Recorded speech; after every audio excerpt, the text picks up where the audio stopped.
Hey there, Jason Jones and Bill Herman from the Disc Jockey News and the Entertainment Experience. And today we're going to talk a little bit about your unique selling proposition. Isn't that the most scary thing you've ever heard?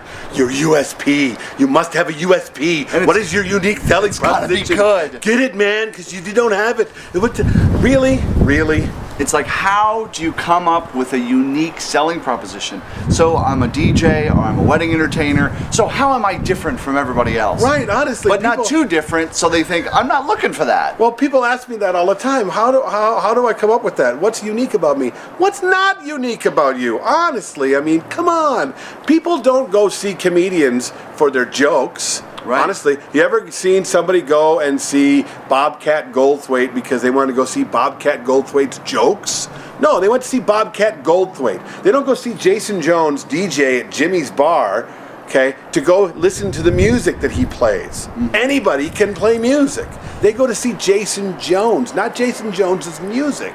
They're coming to see your take on things, and you are your take on what you do. That's all, honestly. So be who you are all the time. That's the uniqueness of it. So to find the answer in terms of how to like really verbally answer that, because that's kind of like, be yourself, but I don't know who I am, right? It's like, who knows who we are? We just are who we are, right? What do your clients say about you when they describe their night or they describe their experience? That's going to be really telling in terms of what is really unique and what you bring, because they're describing what you naturally bring and how you naturally are, not like what do you want to be or how you think you should be, but what you're really bringing to the table. That's the reality, and it's really what it is. So there is that element, and then of course, speaking to what Bill says, it's like, I bring my own unique perspective and take on how to create a wedding reception that's fun and exciting, and it's going to be different every single time because of the point of view that I bring to it. Exactly. And then you can go from there into examples of things you created, stories, really compelling stories.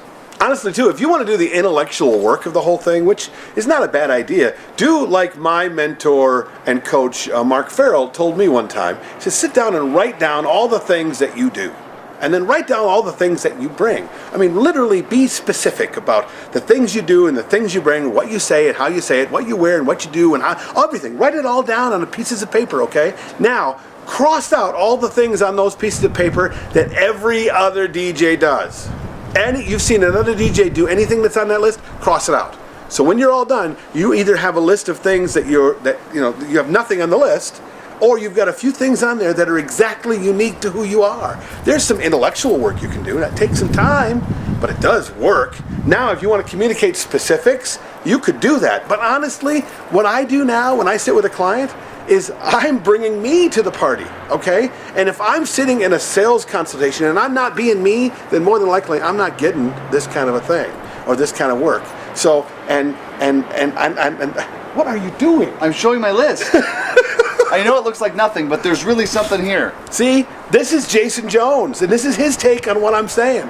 Jason Jones could not be like me. I could not be like Jason Jones. We still play the same kind of music. We still bring the same kind of gear. We still do a show for people. They're not coming to see the show. They're coming to see us. That's what they're doing for you. You want to be unique? Really show who you are. Because I know a guy who's a disc jockey who's a biker. Okay, who would never come to a sales consultation? Chopper. Not Chopper. Okay, now, that's somebody else. I'll tell you about him another time. Oh, okay. This disc jockey friend of mine, he is a biker. Okay, he's got the long hair and the beard and everything, and he doesn't wash very often. And he honestly, he wears leathers wherever he goes. He's got motor oil under his fingernails, and those are he goes to sales consultations like that. He shows up to gigs like that. He gets paid really, really well. Why? Because he's a character. He is who he is. And there are clients looking for that guy.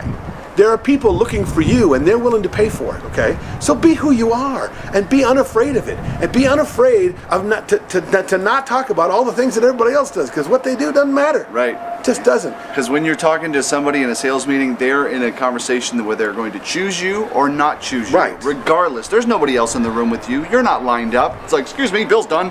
Hello, let me tell you about me. Okay, unique selling proposition has nothing to do with anything except that you're still reaching. You're not sure.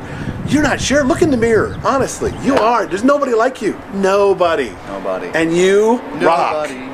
And you will create something amazing for those people. Absolutely. Or you won't. You willing to do it? You will. You know you will. So be unique. Right. And make your unique selling proposition as simple as you.